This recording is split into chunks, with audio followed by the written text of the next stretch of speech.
boa noite. Eu sou Marta Ferreira e começa agora o Jornal da Justiça desta sexta-feira, 8 de dezembro. Procuradoria-Geral da República envia ao Supremo Tribunal Federal novas propostas de acordos de não persecução penal fechados com réus acusados de participarem dos atos antidemocráticos de 8 de janeiro. Este é um dos destaques da edição de hoje, você acompanha também. STF cria ouvidoria para melhorar o atendimento à sociedade. Turmas do Supremo Tribunal Federal voltam a julgar ações penais para processos abertos após a publicação das novas regras do regimento interno da Corte. E os 75 anos da Declaração Universal dos Direitos Humanos, documento marco na história que inspirou a Constituição de muitos países.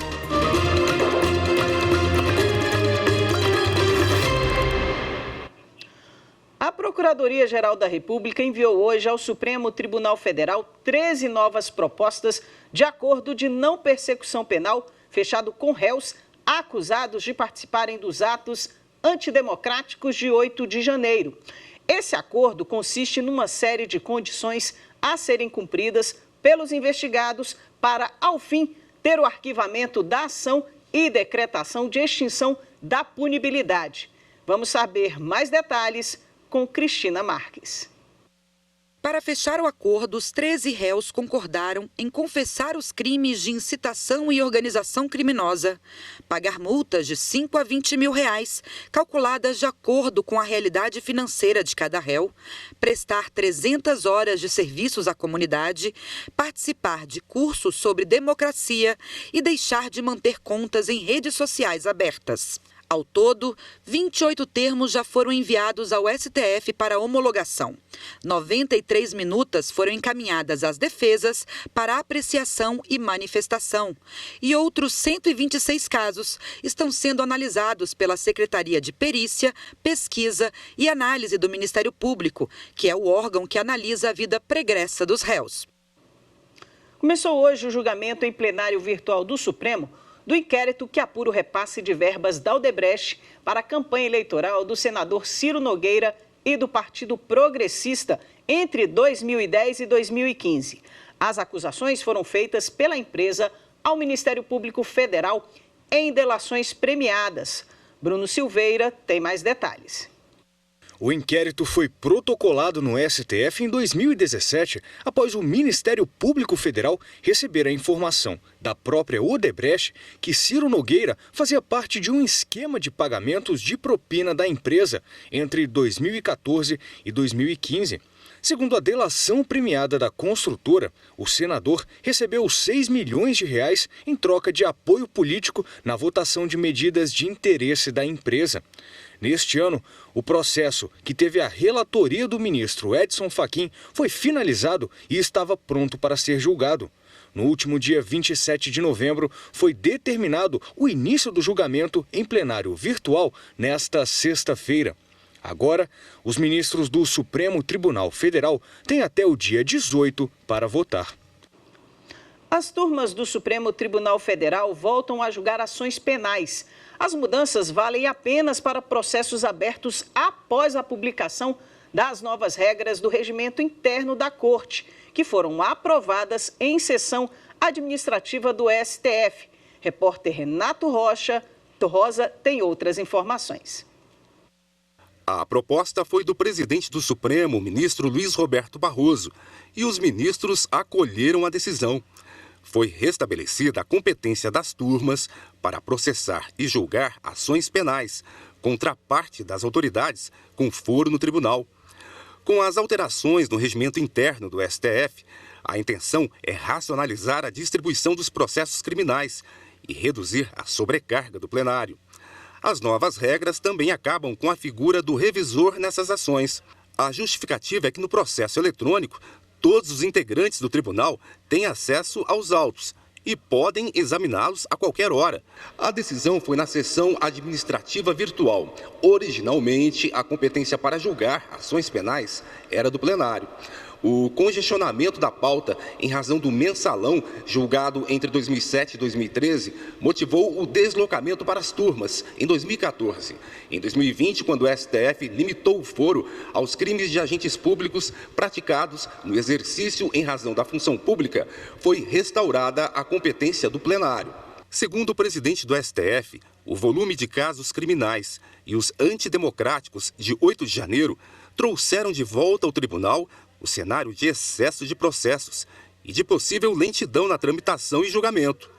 Ainda de acordo com o ministro, atribuir parte da competência penal às turmas demonstra que o Supremo observa a garantia constitucional da razoável duração do processo. Retornam à turma inquéritos e ações penais sobre crimes comuns contra deputados e senadores, e também a atribuição de julgar nos crimes comuns e de responsabilidade os ministros de Estado e os comandantes da Marinha, do Exército e da Aeronáutica, os integrantes dos tribunais superiores e do Tribunal de Contas da União, e os chefes de missão diplomática de caráter permanente. O plenário permanece com a atribuição de processar e julgar nos crimes comuns o presidente e o vice-presidente da República, os presidentes do Senado Federal e da Câmara dos Deputados, os ministros do STF e o Procurador-Geral da República. As mudanças valem apenas para ações penais instauradas a partir da publicação da emenda regimental. Assim, as que já estão em andamento, inclusive as referentes aos atos antidemocráticos, vão permanecer no plenário. Também em sessão administrativa, os ministros do Supremo aprovaram uma série de mudanças na estrutura organizacional do tribunal. Uma delas foi a criação da ouvidoria do STF. A iniciativa é para fortalecer o canal de comunicação da Corte com a sociedade. A ouvidoria será ligada diretamente à presidência do tribunal e será comandada por um juiz ouvidor com mandato de 2 anos. Ela deverá ser integrada à rede de ouvidorias públicas. Também foi criada a Ouvidoria da Mulher, que vai tratar de denúncias relacionadas à igualdade de gênero, participação feminina e violência contra a mulher. A Secretaria de Relações com a Sociedade vai absorver as atribuições da Assessoria de Segurança da Informação. A iniciativa é para melhorar a estrutura do Programa de Combate à Desinformação do STF e adequar o tribunal à integração da pauta global da Agenda 2030 da ONU. Os ministros também aprovaram a criação da Assessoria de Apoio à Jurisdição para priorizar os processos de maior relevância social e a busca de solução de conflitos por meio de conciliação. Com a ampliação das ferramentas Vitor, Rafa e Vitória, a Secretaria de Tecnologia da Informação foi ampliada e passa a ser Secretaria de Tecnologia e Inovação, com foco na transformação digital do STF. A outra mudança foi a criação do Núcleo de Inteligência para aprimorar os serviços de identificação prévia de atos hostis que possam impactar a segurança institucional do Supremo. No próximo bloco, vamos falar sobre a reparação às vítimas do acidente envolvendo o time da Chapecoense. A gente volta já já.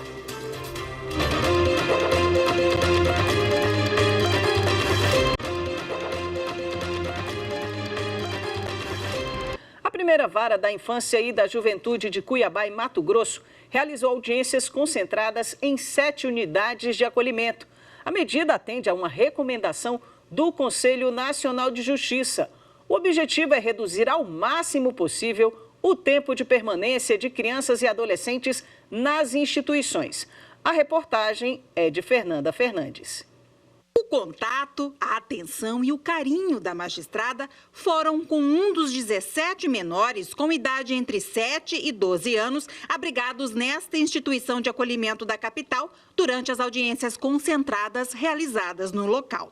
O propósito aqui é revisar a situação processual das crianças e adolescentes para identificar a possibilidade de reintegração familiar ou encaminhamento para adoção. A oportunidade que nós temos de ter contato com as crianças, conversar com eles, saber como estão, né?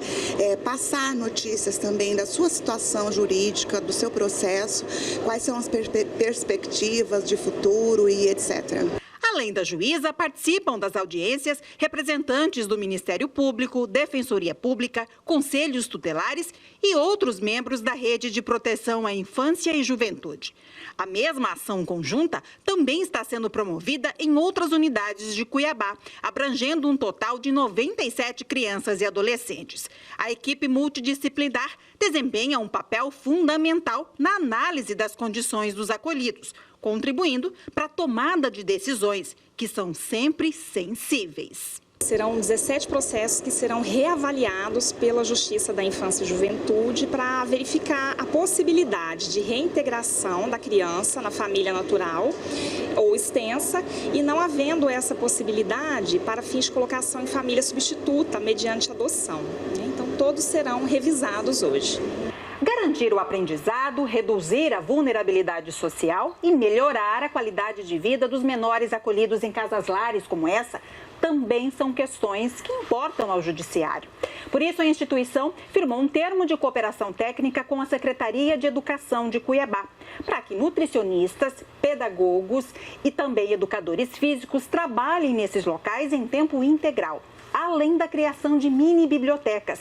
E tudo isso já a partir do próximo mês. A Secretaria vai ceder 2 pedagogas para trabalhar com as crianças de 2 a 12, uma nutricionista para todas as casas que vai cuidar dos cardápios e também daquelas crianças que necessitam de uma alimentação especial e também 2 educadores físicos que vão fazer não só a parte da educação física em si, mas também a parte de brincadeiras lúdicas, enfim, de lazer.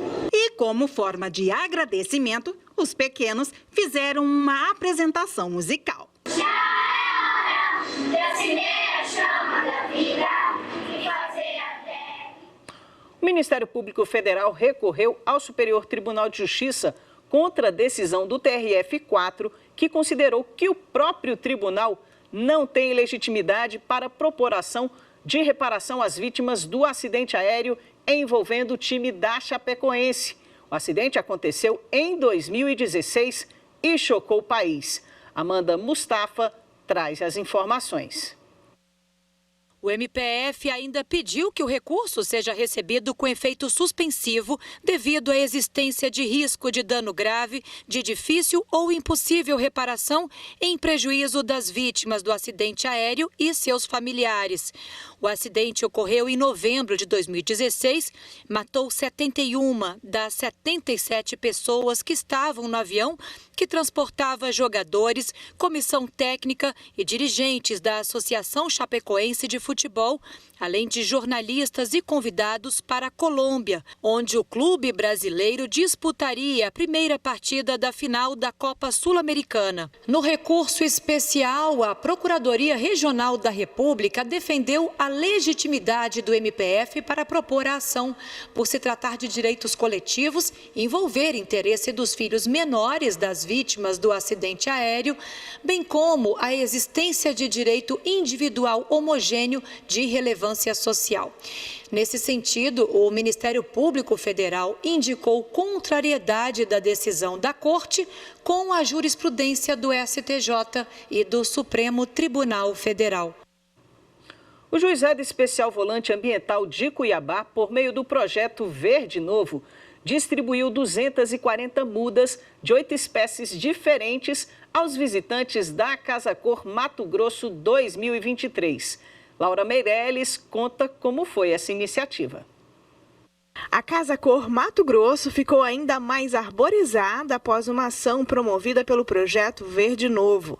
A mostra de arquitetura foi cenário para a distribuição de mudas, uma iniciativa firmada com o paisagista de um dos ambientes. Nós estamos hoje numa cidade extremamente quente.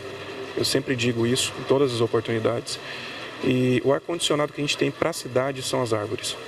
Então, se nós aliarmos a arquitetura da cidade, a inspiração das pessoas com a importância da arborização, eu acho que a gente tem tudo para conseguir mudar a nossa realidade de clima na cidade. Apresentar o projeto para as pessoas que estão aqui visitando a Casa Cor, doar muda, ensinar, explicar como que funciona, como que planta, as espécies adequadas, o porte, aonde plantar.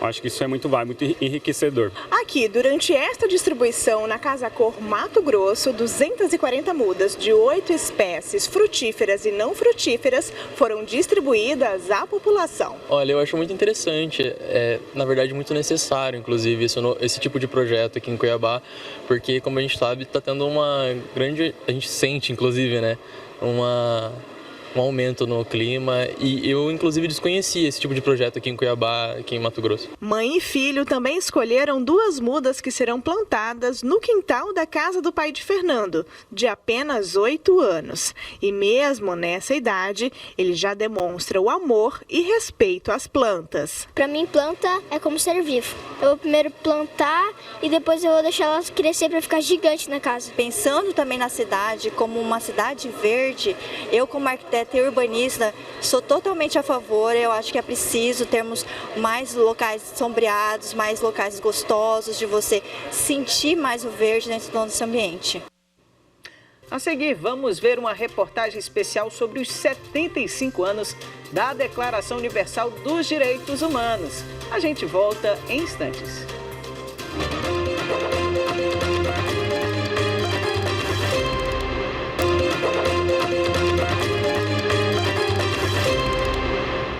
O Tribunal de Justiça do Ceará, em parceria com a Polícia Militar, Guarda Municipal e entidades privadas, criou o programa Paz no Lar para acolher mulheres que sofrem violência doméstica. A ação busca, além de proteger a vítima, dar suporte emocional e ajudar na independência financeira dessas mulheres. A reportagem é de Pamela Lemos. A gente brigava bastante, brigava muito, e ele sempre muito ciumento, sempre muito possessivo, machista, né? E aí ele disse que se eu me separasse dele, ele ia se suicidar, se matar, ia acabar com tudo. Eu estava trabalhando e ele veio com cena de ciúme, né? Porque eu tinha que trabalhar, ele disse que eu não estava trabalhando, estava com outro nome. Aí nesse dia ele me jogou em cima da janela, aí ele fez sangue em mim, né? E foi que eu denunciei ele. O caminho até a denúncia não é fácil. Francisca Marques e a dona de casa que pediu para não ser identificada estão entre as muitas mulheres que passam décadas sofrendo violência doméstica antes de procurar ajuda. Em Maracanaú, na região metropolitana de Fortaleza, elas recebem acompanhamento diferenciado desde o momento em que chegam à delegacia, onde um psicólogo ou assistente social realiza a aplicação do formulário de avaliação de risco, disponível no sistema Proteção na Medida, desenvolvido pelo Tribunal de Justiça do Ceará. O formulário é impresso e anexado a toda a papelada que vai compor a documentação dessa suposta vítima. No caso, o BO propriamente dito, o pedido de medida protetiva, nos casos em que há solicitação de abrigamento. Em Maracanaú, quando a Justiça concede uma medida protetiva, a mulher passa a receber a visita do juiz e da equipe psicossocial. Posso entrar? Pode, fica à vontade. Tudo bom? A ideia de ir à casa das vítimas é o diferencial do projeto Paz no Lar, que foi criado em junho de 2015 pela juíza Janaína Marques e nos últimos 7 anos tem à frente o juiz César Morel. A premissa básica, na verdade, do projeto é justamente inverter essa procura. É o judiciário que procura saber da vítima, entender o contexto de violência doméstica e, a partir desse entendimento, decidir da melhor forma. Então, de certa forma, é uma garantia de efetividade dessas medidas, que as medidas realmente elas têm uma eficácia e garante que, no caso de descumprimento, a delegacia atue no sentido de investigar, eventualmente pedir uma prisão do violador, do agressor. A iniciativa da Justiça também realiza acompanhamento psicológico das mulheres, promove doação de cestas básicas e roupas, além de encaminhamento para atividades de lazer, esporte, capacitação profissional e inclusão no mercado de trabalho. Nós temos também trabalhado a empregabilidade. Uma mulher que sofre violência doméstica, se ela tiver a independência financeira dela, ela tem mais facilidade e mais condições de sair desse ciclo. Aos 44 anos, Francisca Marques, que apareceu no começo dessa reportagem, é uma das mulheres que buscam essa independência financeira. Eu passei 23 anos com o pai das minhas filhas, com meu ex-marido, e eu nunca trabalhei fora, ele nunca permitiu. Então, agora eu estou tentando reconstruir a minha vida profissional, estou tentando me recolocar no mercado de trabalho. E o projeto está me dando essa oportunidade, né? Outro eixo de atuação do projeto é voltado aos homens, com a promoção de grupos reflexivos para evitar novos casos de violência doméstica. O objetivo principal do grupo reflexivo é potencializar processos de conscientização e principalmente mudanças de atitude. Ao ultrapassar os muros do Fórum, o projeto Paz no Lar se alinha à Agenda 2030 da Organização das Nações Unidas, mais especificamente aos Objetivos de Desenvolvimento Sustentável 5, que trata da promoção da igualdade de gênero e empoderamento de meninas e mulheres, e 16, voltado à paz, justiça e instituições eficazes. Há uma dívida social com as mulheres e quando o judiciário se apercebe disso e busca equacionar e equilibrar essa dívida que nós temos, as decisões passam a ser mais importantes e impactar mais na vida das vítimas. No próximo domingo, dia 10 de dezembro, a Declaração Universal dos Direitos Humanos completa 75 anos. O documento é um marco na história dos direitos humanos e inspirou a Constituição de muitos países. A reportagem é de Amanda Mustafa. A declaração foi proclamada pela Assembleia Geral das Nações Unidas em Paris no dia 10 de dezembro de 1948. A data é celebrada como Dia Internacional dos Direitos Humanos. Elaborada por representantes de diferentes origens jurídicas e culturais de todas as regiões do mundo, a declaração estabelece pela primeira vez a proteção universal dos direitos humanos, como explica a especialista em Direito Constitucional, Flávia Bahia. A declaração ela representa um novo momento da história do direito, da história da própria humanidade. É como se até 1945, ano em que terminou a guerra, os estados estivessem mais preocupados com as suas fronteiras, com a sua política, com as suas decisões, e o indivíduo ficasse em segundo lugar, coadjuvante. Com o fim da guerra, em seguida, a Carta das Nações Unidas de 1945 abriu-se ao Sistema Internacional dos Direitos Humanos, consagrado pela Declaração Universal de 1948. Nestes 75 anos, desde a adoção, a declaração foi traduzida em mais de 500 idiomas. É considerada o documento mais traduzido do mundo, que inspirou as constituições de muitos estados e democracias recentes. Então, boa parte das constituições do pós-guerra foram inspiradas na Grande Declaração. As constituições logo da década de 40, a alemã de 49, a italiana de 47, países que participaram ativamente da guerra, já demonstraram que o princípio da dignidade da pessoa humana faria parte desse novo momento da história. Então, diria que a declaração foi a grande mola propulsora do constitucionalismo no mundo a partir de 1945. Aqui no Brasil, a Declaração Universal dos Direitos Humanos trouxe inspiração para o texto da Constituição Federal de 1988, escrita após o final da ditadura militar. Fruto de um amplo debate com a população no período de redemocratização do país, é conhecida como a Constituição Cidadã. E tem como guardiã o Supremo Tribunal Federal. A Constituição é a lei máxima do Brasil que determina e assegura direitos e deveres de entes políticos e cidadãos. E a Secretaria de Comunicação Social do Superior Tribunal de Justiça preparou um vídeo especial para celebrar o Dia Internacional dos Direitos Humanos no domingo. O vídeo destaca com manifestações artísticas decisões históricas do Tribunal da Cidadania. Vamos ver um trecho do que vem por aí.